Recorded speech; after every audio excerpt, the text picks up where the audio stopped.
Forget the image of inseparable allies that history books sold. In this unprecedented World War II dossier, we reveal the toxic backstage relationship that transformed Benito Mussolini from an arrogant master into a humiliated vassal of Adolf Hitler. From the fatal signing of the Pact of Steel to the mysterious golden cage of Salò, you will discover how the creator of fascism ended his days trembling in a truck, wearing a stolen German uniform, and what really happened to the legendary gold of Donko. Before we unearth the secrets time tried to bury, subscribe now to the channel WW2 Mysteries, because only here the story is told without censorship, and you will not be just another blind soldier on the battlefield of misinformation. Imagine a stage where two men fight for the soul of Europe, but where, slowly, the lights go out for one of them, leaving him as nothing more than a distorted reflection of the other. The official narrative sold us the image of Benito Mussolini and Adolf Hitler as equal partners, ideological twins who walked hand in hand toward the abyss from day one. But that is a convenient lie.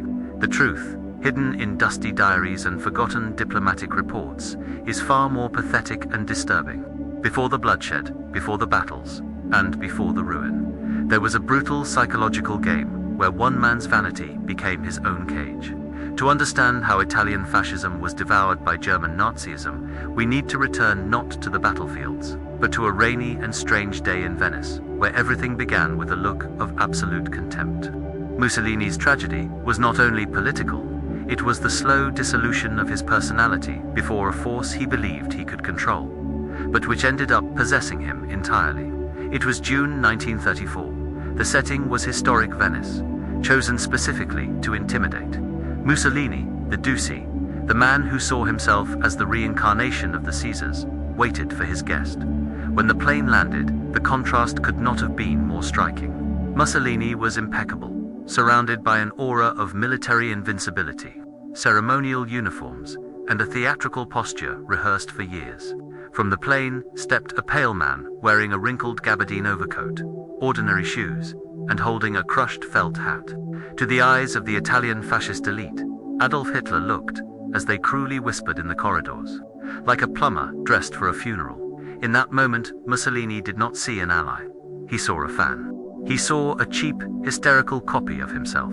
During private meetings, the dynamic was clear.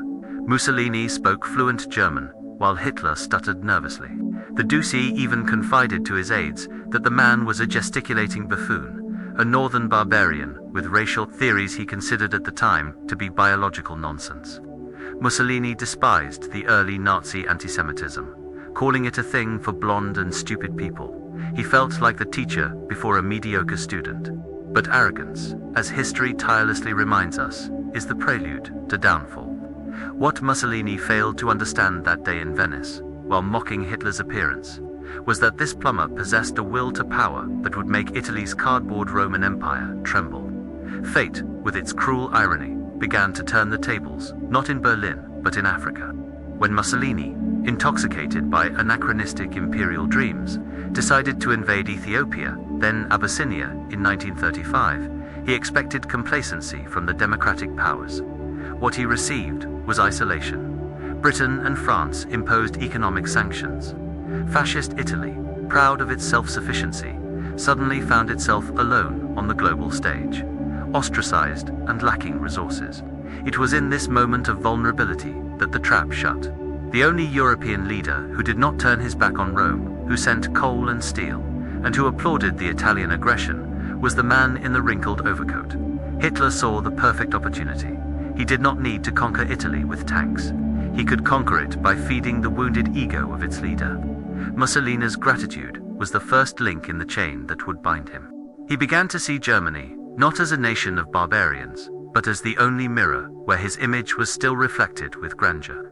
The psychological transformation accelerated drastically in September 1937. Mussolini was invited to visit Germany. Hitler was no longer the nervous politician of Venice.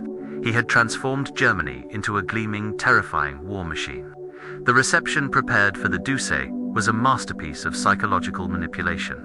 Millions of Germans in the streets, not in Latin disorder, but in perfect geometric rows. Military parades that made the ground shake.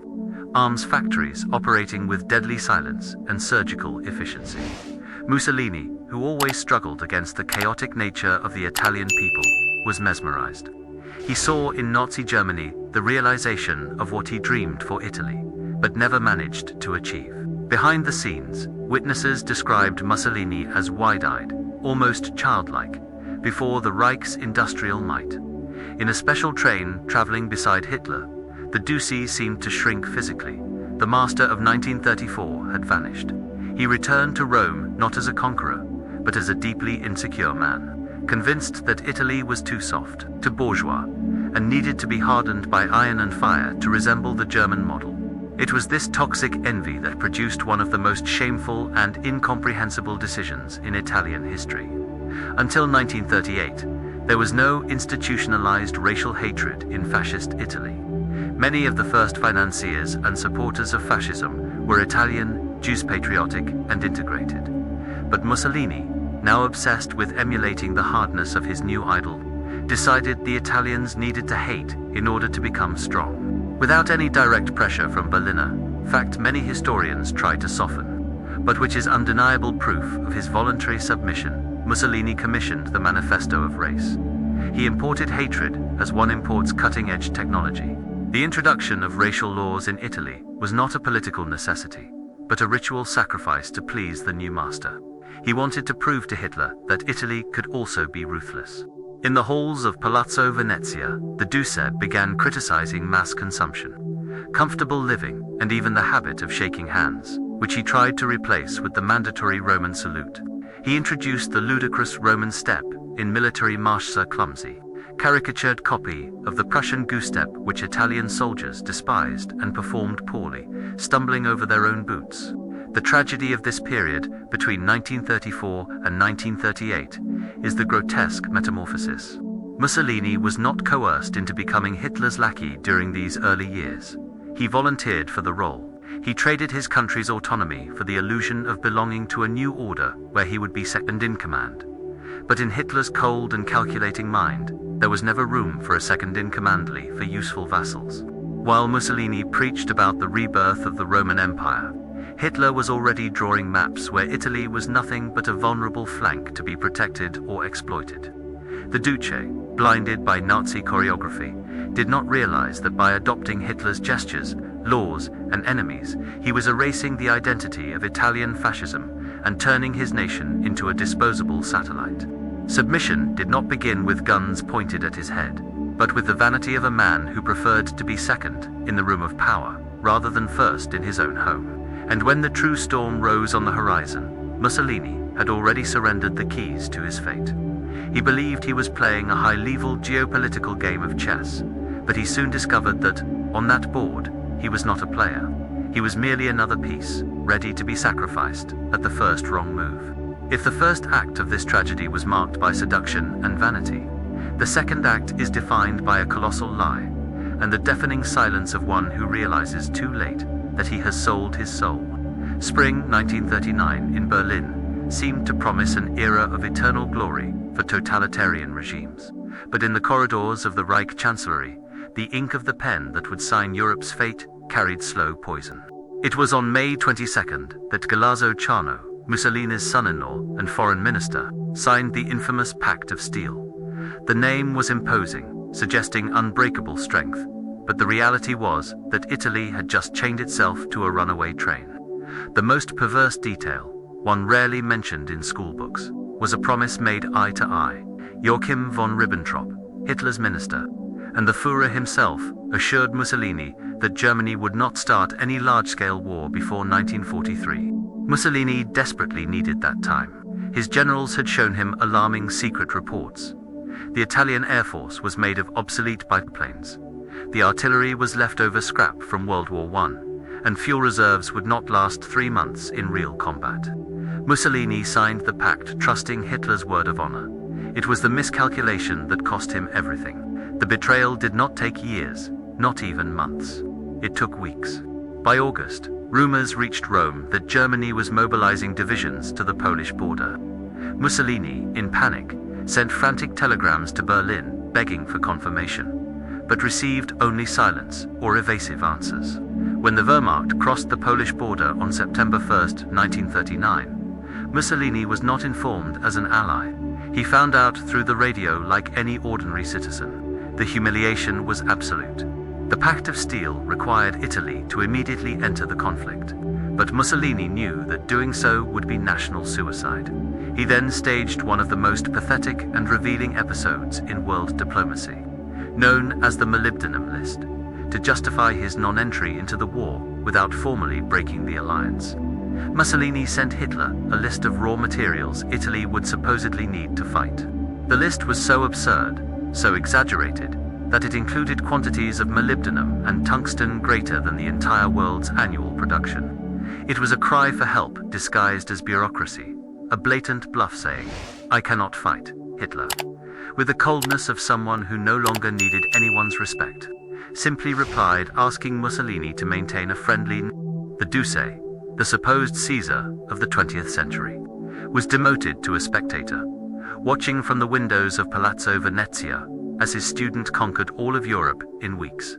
If you are fascinated by these obscure details that show how history is shaped not only by battles, but by backstage betrayals and secrets, take a moment to subscribe to the channel. By becoming a subscriber, you secure a front row seat to uncover the mysteries traditional documentaries ignore. Understanding the minds of the men who shaped our world through fear, inaction was corroding Mussolini from within. He felt that history was being written without his pen. Envy boiled again in his veins, more toxic than ever. When France was collapsing under German panzers in June 1940, Mussolini saw his chance to, like a vulture, grab a slice of victory without the cost of real combat. Against the advice of all his generals and even King Vittorio Emanuele III, he declared war on an already defeated France and on Britain. His infamous phrase, told to Marshal Badoglio, sums up the moral misery of the decision. "I need only a few thousand casualties so I can sit at the peace table as a victor." But the reality of war does not forgive arrogance. Italian troops attacking a dying France in the Alps barely advanced a few kilometers, suffering shameful losses against an army that had already given up. It was an omen of disaster. Determined to wage a parallel war where Italy would have its own victories without German help, Mussolini turned his eyes to Greece. The attack on Greece, launched on the anniversary of the March on Rome in October 1940, was supposed to be a triumphant walkover. Mussolini assured Hitler he would break Greece's spine in 2 weeks. What followed was the most complete logistical nightmare of the war. Without winter clothing, without accurate maps, and with rifles that jammed in the cold, Italian soldiers were not only stopped, but pushed back into Albania by the fierce Greek defenders. The parallel war died in the muddy mountains of Epirus. At the same time, in North Africa, the Italian army was swept away by British forces, losing hundreds of thousands of men who surrendered en masse not out of cowardice, but due to lack of water, food, and leadership. Mussolini's house of cards collapsed. He had no choice. He had to pick up the phone and make the call he feared most. He had to beg Berlin for help. Hitler, furious at having to divert vital troops from his plans for the invasion of Russia, sent the Afrika Korps and invaded Greece to save his incompetent ally. But the price of rescue was sovereignty. From that moment on, the Italian military command ceased to exist in practice. Orders came in German. Here begins Mussolini's most painful and claustrophobic personal tragedy: the meetings at the Brenner Pass. These meetings, often held in an armored train on the cold border between Austria and Italy, became the stage of the Duce's psychological annihilation. Accounts from interpreters and from Chano paint a scene of existential horror. Hitler would arrive energized, manic, spreading maps across the table and speaking non-stop for 3, 4, 5 hours. He did not converse, he preached. Mussolini, who years earlier dominated their conversations, now sat hunched in his overcoat, pale, glassy-eyed. Unable to insert a single word into the torrential flow of monologues on tactics, race, and Germanic destiny, the Italian lion had lost his roar.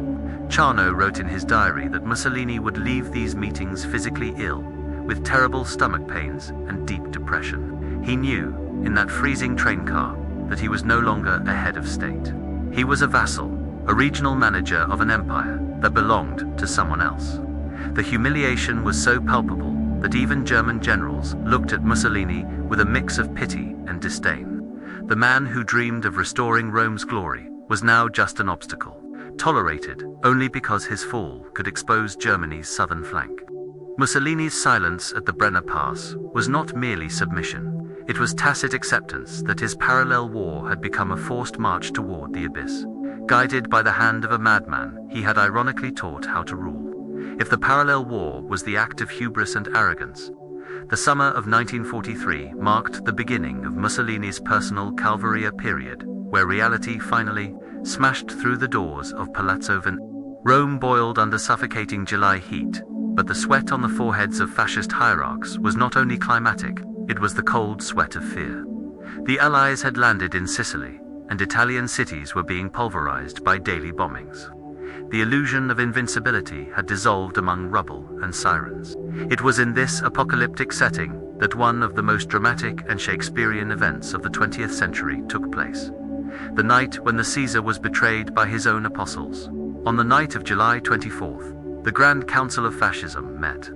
Mussolini, still delirious with blind confidence, believed he could control the dissatisfaction. He spoke for hours, rambling, trying to justify the unjustifiable. But the atmosphere in the room was funereal. Dino Grandi, and, most painfully, Galazo Ciano's son-in-law and protégé, the revolt. After 10 hours of unbearable tension, at 2 a.m, the vote ended, 19-7, asking the king to retake command of the armed forces. Mussolini, bewildered, gathered his papers and left, muttering that they had brought ruin to the regime. He did not realize that the ruin was already there. They were merely trying to survive it. The following day confirmed that the most powerful man in Italy had lost touch with reality. Mussolini went, as usual, to meet King Vittorio Emanuele III, expecting to reverse the situation. Instead, he found a cold and determined monarch. "Dear Duce, Italy is in pieces," said the king, before informing him he was dismissed. Leaving the royal residence, Mussolini did not find his honor guard but a Red Cross ambulance surrounded by carabinieri. They told him it was for his protection. When he stepped inside the vehicle, the door slammed with a definitive metallic sound. He was no longer the Duce. He was state prisoner number 1. In the following weeks, he was secretly moved from island to island, from Ponza to La Maddalena, and finally to the most isolated and inaccessible place in Italy, the Hotel Campo Imperatore, on the Gran Sasso Massif, over 2,000 meters high, accessible only by cable car. There, surrounded by snow and silence, the man who once shouted to crowds sank into a catatonic depression, convinced his days of glory were over, and that he would be delivered to the Allies as a trophy of war. But in Berlin, logic was different. Hitler did not see Mussolini's fall as an internal Italian matter, but as a personal betrayal and a strategic danger. If Italy fell, Europe's soft underbelly would be exposed. The Führer summoned his special command and ordered a mission that seemed ripped from an impossible action film, Operation Oak. The man in charge was not a general, but an SS commando with a scarred face and unmeasured ambition, Otto Scazzini. On September 12, 1943, the silence of Gran Sasso was torn by the buzz of DFS 230 gliders, crash landing on the Rocky Mountain. Elite German troops disembarked with submachine guns in hand. The Italian guards, confused and without clear orders, surrendered without firing a shot. Mussolini appeared at the window, pale and stunned, when Scazzini entered the hotel and announced, "Duce, the Führer sent me to rescue you." Mussolini's response was theatrical and pathetic. "I knew my friend Adolf would not abandon me," but that phrase carried a fundamental misinterpretation. Hitler did not send Scazzini to save a friend. He sent a recovery team to retrieve a political asset. Mussolini was not being freed. He was being transferred from an Italian prison to a German cage. The reunion at the Wolf's Lair, Hitler's headquarters in East Prussia, was constraining. Mussolini arrived thin, wearing a dark civilian coat, far too large, looking like a sick old uncle visiting. Hitler, meanwhile, was possessed by cold fury. When Mussolini, exhausted, suggested that he wanted to retire, live quietly in some castle in Germany, and write his memoirs, Hitler exploded. He had not rescued Mussolini to grant him retirement. He needed him back in Italy to maintain a facade of legitimacy and prevent the entire country from joining the Allies. The blackmail was brutal and direct. If Mussolini did not agree to lead a new fascist state in northern Italy, Hitler would order the total destruction of Milan, Genoa, and Turin, and treat the Italian population as hostile enemies, using poison gas if necessary. Cornered, humiliated, and stripped of will, Mussolini agreed. Thus was born the Italian Social Republic, or the Republic of Salò, a ghost state built on fear and revenge. Life in Salò, on the shores of the beautiful and melancholic Lake Garda, was theatre of the absurd. Mussolini installed himself at Villa Feltrinelli, a gloomy, humid mansion. Outside, it looked like the center of a government. Inside, it was a maximum security prison. SS guards, under General Karl Wolff's command, stood at every door and corridor, supposedly to protect the Duce, but, in reality, to watch him. His phone calls were bugged, his mail opened, and his doctors were often German agents who kept him sedated and docile. Mussolini spent his days reviewing decrees that, in practice, required the German advisor's approval to be valid. He knew he was a fraud. To close visitors, he confessed bitterly, "I am the mayor of Gargnano," referring to the small town where he lived. He saw German trucks looting Italian factories, carrying machines, food, and artwork north, and he could do nothing but write memoranda that were ignored or mocked. The Caesar had become the bureaucrat of a penal colony. The lowest point of this moral degradation, the moment Mussolini's soul was definitively broken, came during the Verona trial in January 1944. Hitler and the radical fascists demanded blood. They wanted the heads of the traitors of the Grand Council on July 24th. Among the defendants was Galazzo Ciano, husband of Mussolini's beloved daughter Edda. Edda begged her father, screamed, threatened, and cried, asking clemency for her husband. Mussolini, torn between paternal love and paralyzing fear of displeasing Hitler, chose fear. He refused to intervene. He washed his hands while his son-in-law was tied to a chair and shot in the back by a fascist firing squad under the watchful eyes of German observers. Ciano's death was not justice. It was a ritual sacrifice to prove loyalty to Berlin. After this event, something inside Mussolini died. He stopped fighting. He spent hours staring at the lake's grey waters, reading pessimistic German philosophers, and saying he was waiting for the end of the tragedy. He was a hollow man, a spectre haunting the halls of a villa that did not belong to him, ruling a country that no longer existed, serving a master who despised him. The golden cage of Salò was far worse than the prison on Gran Sasso, for there, in the midst of decadent luxury, Mussolini was forced to watch, day after day, the dismantling of his own myth. April 1945 did not bring spring to Italy. It brought the apocalypse. The Thousand-Year Reich was burning in flames from Berlin to Bologna, and the man who once dreamed of being the new Augustus of an imperial Rome now found himself reduced to a desperate fugitive, running aimlessly along the winding roads around Lake Como. The final act of this tragedy does not take place in marble palaces, but in the dirty bed of a military truck under fine, constant rain that seemed to wash away the last traces of fascism's dignity. On April 25th, at a tense meeting in the Milan Archdiocese, Mussolini discovered the final betrayal. German generals in Italy, led by Karl Wolff, had been secretly negotiating surrender with the Allies for weeks behind his back. The Nebelung loyalty Hitler loved to preach was, in truth, a bargaining chip. Furious, Mussolini kicked over the table, shouting that he had been betrayed by Germans who always treated him like a servant. But rage could not stop the American tanks moving up the Po Valley. The only way out was escape to Switzerland, or perhaps to the mythical Alpine redoubt in Valtellina fortress that existed only in the delirious maps of his last loyalists. The convoy that left Milan was the funeral procession of a regime. Luxury cars loaded with mistresses, terrified bureaucrats, and suitcases stuffed with money, followed by a column of retreating Luftwaffe soldiers who had no intention of dying for the Duce. The road came to a stop in the small town of Donco, blocked by stones and logs. Local partisans, simple mountain men with old rifles, blocked the passage of a powerful military column. The German commander negotiated quickly. The Germans could pass, but all Italians had to be surrendered. German betrayal was consummated right there, on the wet asphalt. To try to save his skin, SS officers suggested one last humiliating stratagem. They gave Mussolini a heavy Wehrmacht overcoat and a German steel helmet far too big for his head. The dictator of Italy, the man who designed extravagant uniforms for his marshals, had to hide dressed in the uniform of the army occupying his country. He climbed into the back of truck number 34, curled into a corner, covered himself with a blanket, and pretended to be drunk or asleep, clutching a submachine gun he had no intention of using. The irony was cruel and perfect. Mussolini began his alliance with Hitler, trying to imitate him, and ended his life literally disguised as one of his anonymous soldiers. He was no longer the Duce. He was contraband cargo, a trembling shadow hidden among gasoline canisters and dirty backpacks. When partisan Urbano Lazzaro climbed aboard the truck and recognized that unmistakable profile, the farce collapsed. "Your Excellency," Lazzaro asked.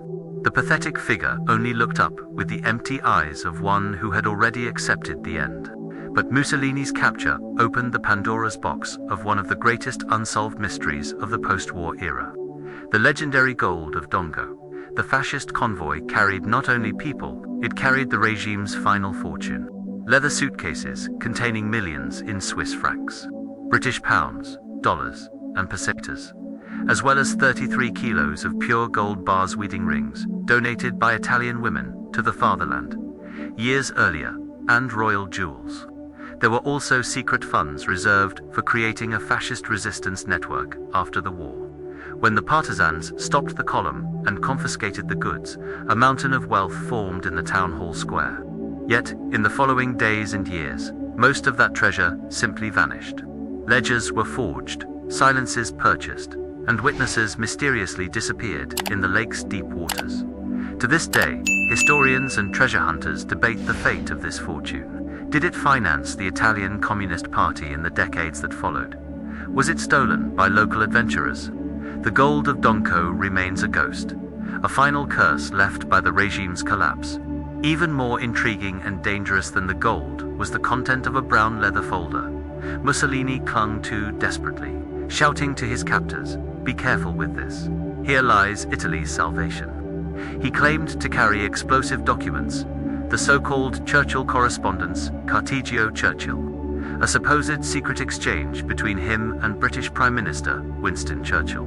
Mussolini truly believed those letters proved that Britain had tried to make a peace deal with him, and that revealing them would cause a political scandal capable of toppling the British government and securing him an honorable negotiation.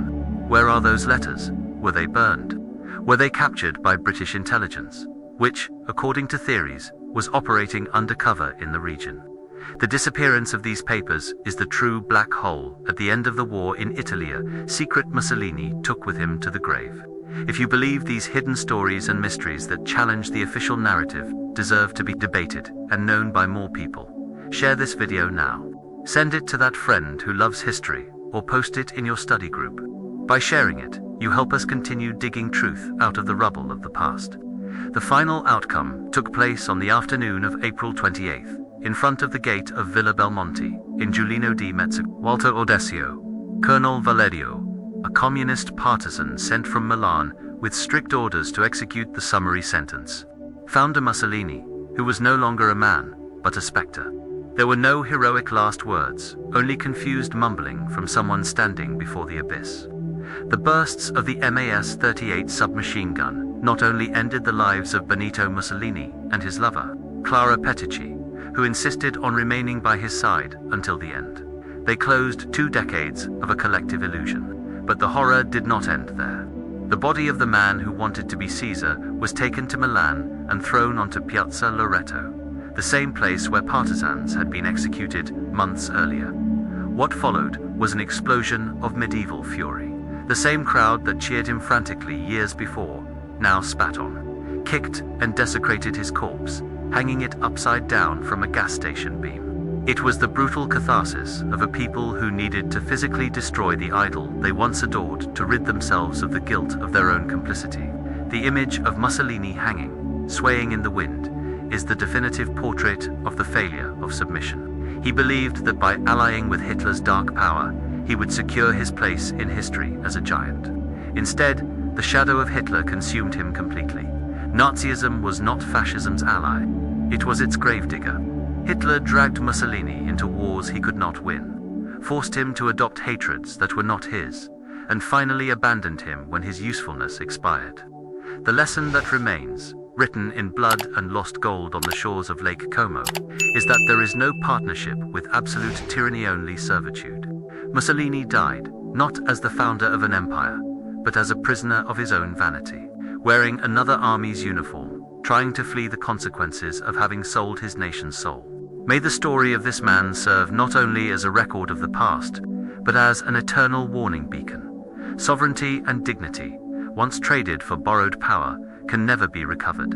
True power lies in the freedom not to bow to the shadows, no matter how seductive or grand they may appear on the horizon. Until next time,